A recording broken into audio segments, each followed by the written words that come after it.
Tengo que insistir que son películas inocentes, no solo en el sentido criminal de la palabra, sino que todos éramos bastante ingenuos en la época en que se hizo PM, porque PM, su primera aparición pública fue un programa que tenía lunes, que se llamaba Lunes de Revolución en televisión, que salía todos los lunes, y ahí yo exhibí PM por primera, no única vez, porque después se tomó como una especie de arma ofensiva, y se exhibió para mucha gente, casi todos vestidos milicianos, en la Casa de las Américas.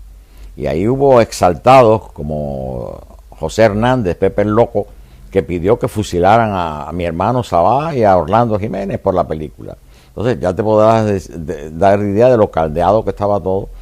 Pero esto fue una operación conjunta de Fidel Castro y de Alfredo Guevara. Es decir, tenían dos objetivos. Uno, eliminar Lunes de Revolución, porque de alguna manera les molestaba hasta la tipografía del magazine. Y el otro era directamente un ataque a Franqui, que era el director del periódico Revolución.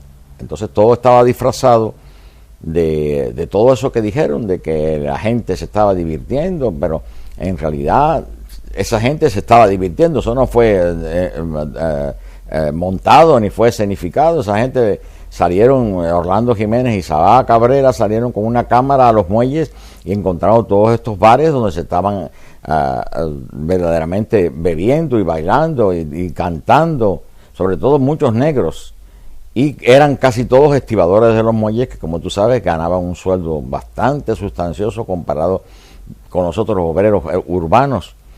Y en realidad, si había algo que la película hacía, era retratar esta diversión, que además era una diversión tradicional, sin ponerle calificativos, sin poner ni un solo letrero, ni una sola voz en off. Entonces todo eso se tomó con una terminología aparentemente revolucionaria, pero que iba dirigida fundamentalmente a impedir, por ejemplo, que el grupo de Lunes hiciera otras películas. Eso era una preocupación directa del Instituto del Cine y mucho de Alfredo Guevara. Entonces colaboraron ahí gente extraordinariamente, aparentemente democrática, como Tomás Gutiérrez Alea, que era íntimo amigo mío, pero inclusive la cosa llegó a extremos feroces.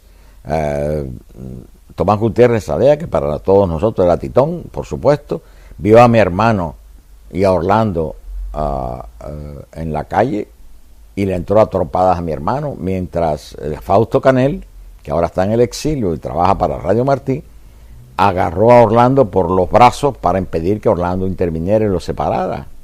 Y entonces, una cosa extraña, mi hermano no se defendió para nada, y eso fue producto de la exacerbación.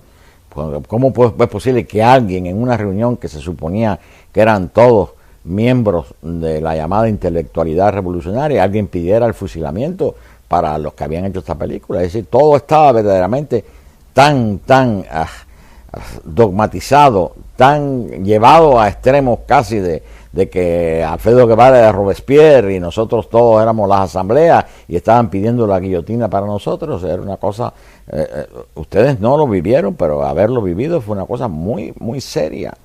Y aplaudieron ferozmente cuando se exhibió para esta gente PM y todo eso. Y además eso estaba perfectamente dirigido contra Lunes de Revolución y contra el periódico de Revolución. Es decir, la existencia de Lunes, que desapareció después de las conversaciones en la biblioteca, esas conversaciones en que Fidel Castro presidió todo, y antes de decir su discurso se quitó la pistola que llevaba siempre y la puso sobre la mesa, como poniendo en realidad los cojones sobre la mesa.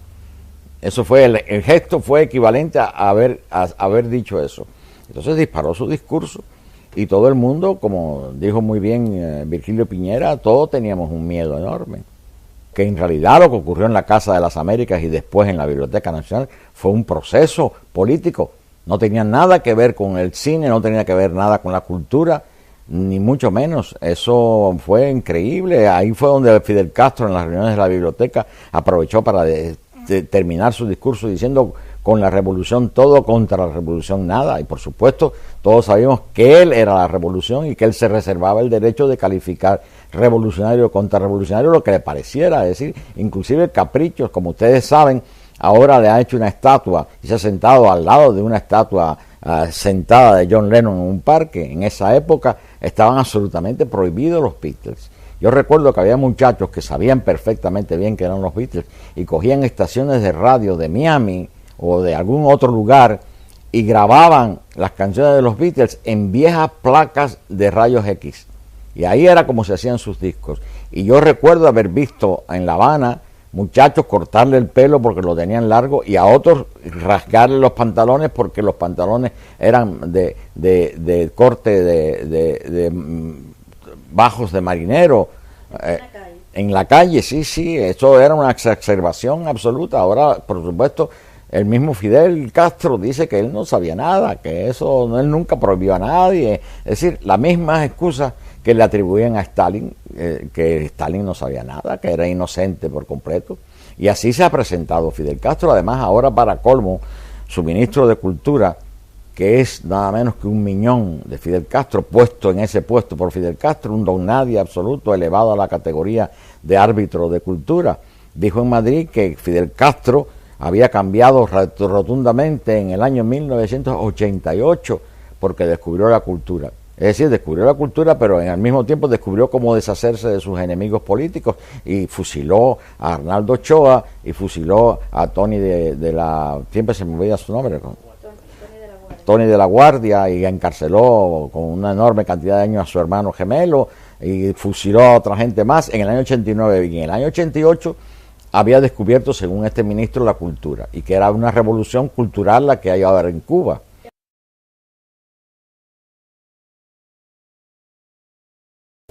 Bueno, ahí otra vez intervino Alfredo Guevara. Yo quiero que ustedes sepan que Néstor Almendros trabajó en el ICAI, vino de los Estados Unidos, que estaba muy bien colocado él como profesor en Vassar College, que es un escuela de señoritas ricas, a hacer cine y a trabajar para el ICAI bajo Alfredo Guevara.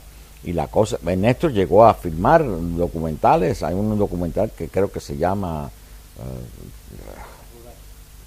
hay uno que es muy cómico porque lo dirigió Fausto Canel y yo le puse de apodo a Fausto Canel, Fausto tal cosa Canel. Era un documental agrario también. Y Néstor Almendros fue el fotógrafo de un documental en colores, el primero que hizo el ICAI sobre el carnaval.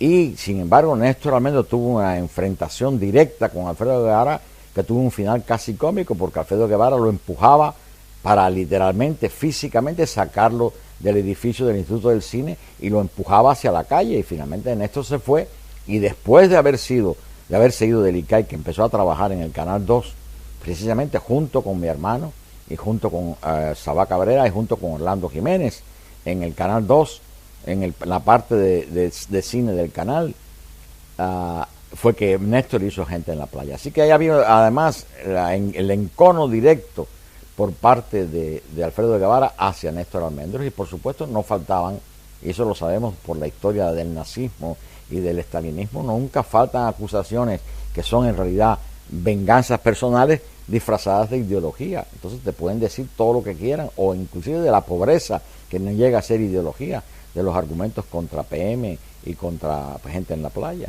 Es una cosa...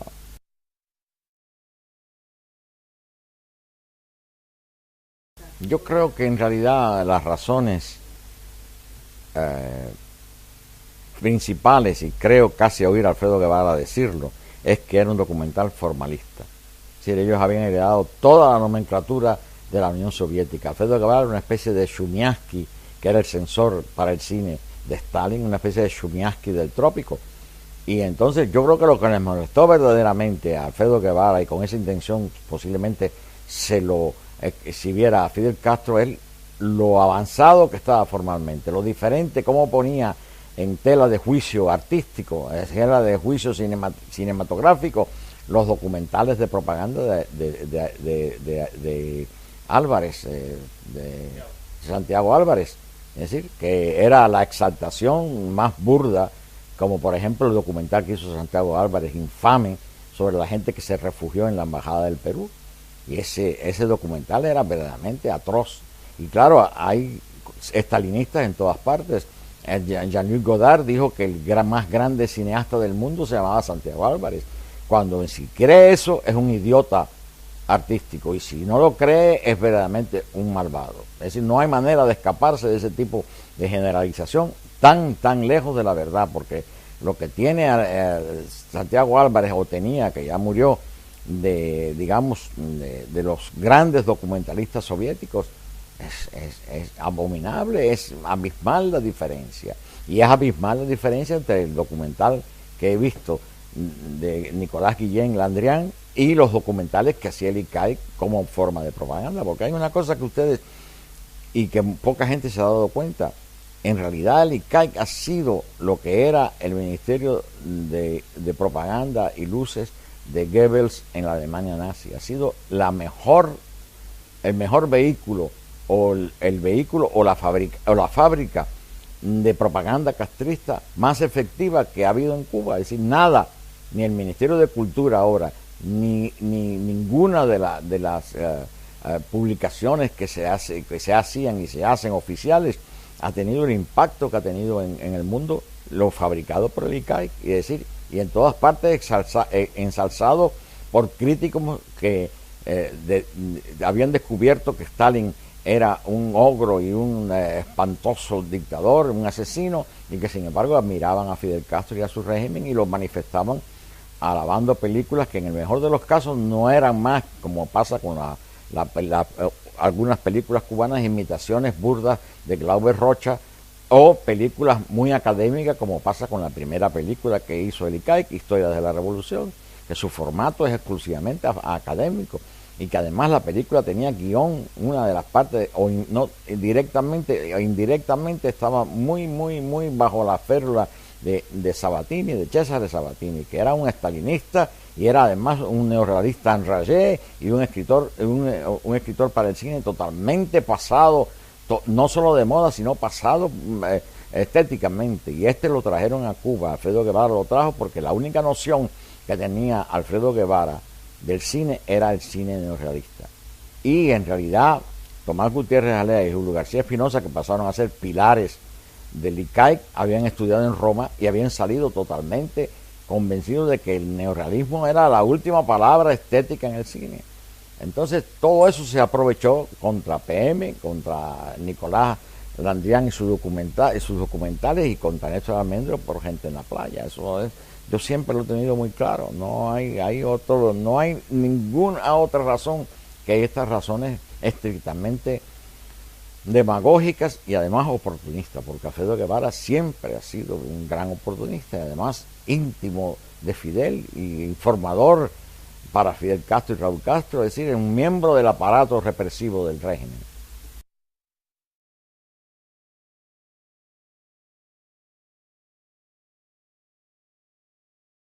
Cuando salió Conducta Impropia, Tomás Gutiérrez Alea era amigo de Néstor Almendro, conocía perfectamente bien de lo que trataba la película de Néstor Almendro, y dijo que eso era una cosa que había ocurrido en el pasado, pero ya no ocurría más. Es decir, por supuesto que no se puede hablar de la Inquisición porque ocurrió hace 500 años, ni de la esclavitud porque ocurrió hace 100 años. Si todo eso era el pasado, queriendo absolutamente echarlo a un lado porque ya eso no existía. Y por supuesto, el machismo de Fidel Castro fue lo que propició que se hiciera esa acusación de conducta impropia y se enviara a tanta gente, a tantos muchachos y a tanta gente que ya no eran muchachos, a campos de concentración bajo la sigla inefanda de UMAP, que inclusive hasta el cardenal primado de La Habana, hoy el Monseñor Ortega, estuvo en un campo internado para homosexuales. Así que todo eso ha pasado sucesivamente. Cada vez que ha habido una pequeña, aunque sea una pequeña censura que pueda transmitirse en el extranjero, dentro se han encargado de desmentir de la forma más brutal y de desautorizar a los autores de estas películas. Y en el exterior la gente se ha preocupado muy mucho por no creer lo que esas películas dicen. Así que el caso de las películas de Ricardo Vega, el caso de las películas de Nicolás Landrian, Nicolás Guillén Landrian, esas no cuentan, esas simplemente no se han hecho. Y entonces esa es la disyuntiva de todos los que defienden, aunque no lo crean, aunque la mayor parte de ellos no crean para nada que lo que hay en Cuba es una revolución socialista, sino que hay una satrapía es decir, un gobierno absoluto en que un solo hombre es libre, con diferentes cambios de ideología, con diferentes nombres para ¿cómo podríamos decir? Para la conducción del país. No quieren creer absolutamente nada. ¿Por qué? Porque Fidel Castro ya claro, está muy anciano, muy absolutamente locoide, pero quieren todavía creer en el arco iris que está más allá del horizonte. Eso es simplemente, siempre tienen la fe. No, esto va a ser diferente a lo que ocurrió en la Unión Soviética. No, esto va a ser diferente a lo que ocurrió en Alemania del Este, sin saber que tanto la Unión Soviética como la Alemania del Este, con su Stasi, fueron los que organizaron el servicio de la seguridad del Estado cubana, todas las inquisiciones que se cometieron en Cuba y se cometen todavía, enseñados las técnicas más modernas, por supuesto, por los alemanes.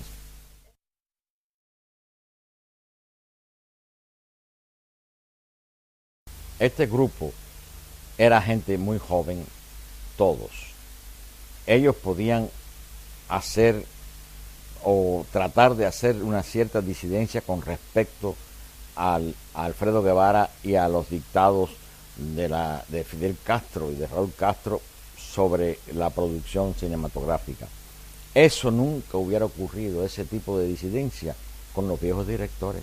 Ellos mismos se autocensuraban. Jamás tú podrás decir que ni Tomás Gutiérrez Alea, ni Julio García Espinosa, ni José Masip, ni Santiago Álvarez tuvieron el menor problema al respecto de los mismos problemas que tuvieron los jóvenes. Es decir, los jóvenes no tenían ya ese ánimo de censurarse a sí mismos que tuvieron todo este grupo, que están de los integrantes del ICAI desde el principio, es decir, los miembros alrededor de Alfredo Guevara, inclusive los miembros menores que no hacían películas, sino que trabajaban en la parte burócrata del ICAI y que eran verdaderos burócratas estalinistas. Eso no necesitaba para nada que alguien viniera y les dijera y les diera permiso para hacer películas o de alguna manera arrostraban el peligro de que los sacaran del ICAI y lo mandaran, como el caso de Ricardo Vega, a hacer trabajos indignos de un director de cine. Eso no podía haber ocurrido jamás con la vieja guardia.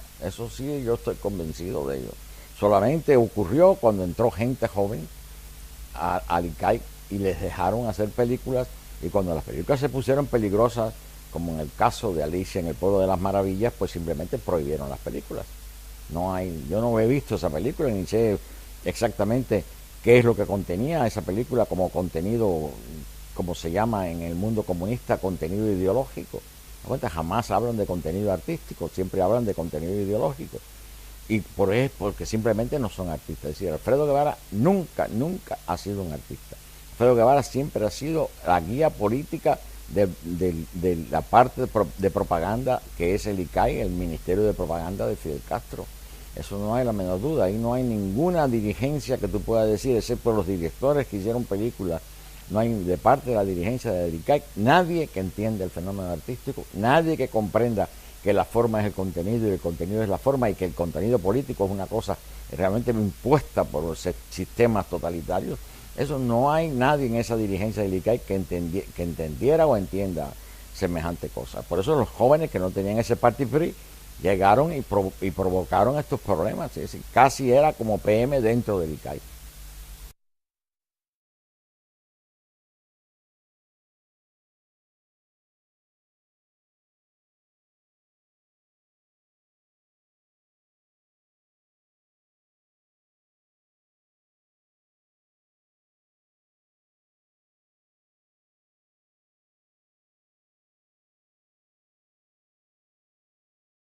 Y eran casi todos estibadores de los muelles que, como tú sabes, ganaban un sueldo bastante sustancioso comparado con nosotros los obreros urbanos. Y en realidad, si había algo que la película hacía era retratar esta diversión, que además era una diversión tradicional, sin ponerle calificativos, sin poner ni un solo letrero, ni una sola voz en off. Entonces todo eso se tomó con una terminología aparentemente revolucionaria, pero que iba dirigida fundamentalmente a impedir, por ejemplo, que el grupo de Lunes hiciera otras películas.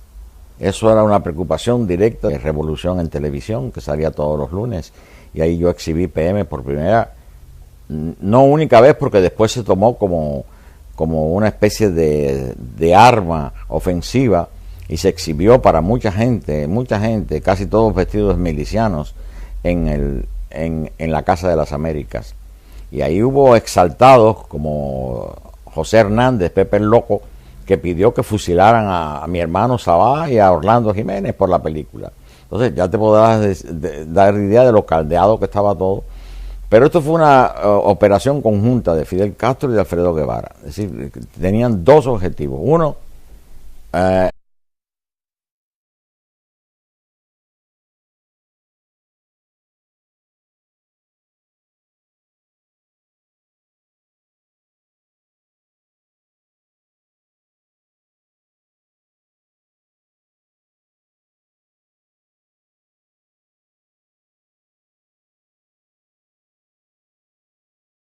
tengo que insistir que son películas inocentes, no solo en el sentido criminal de la palabra, sino que todos éramos bastante ingenuos en la época en que se hizo PM, porque PM, su primera aparición pública fue un programa que tenía lunes, que se llamaba Lunes del Instituto del Cine, y mucho de Alfredo Guevara. Entonces colaboraron ahí gente extraordinariamente, aparentemente democrática, como Tomás Gutiérrez Alea, que era íntimo amigo mío, pero inclusive la cosa llegó a extremos feroces.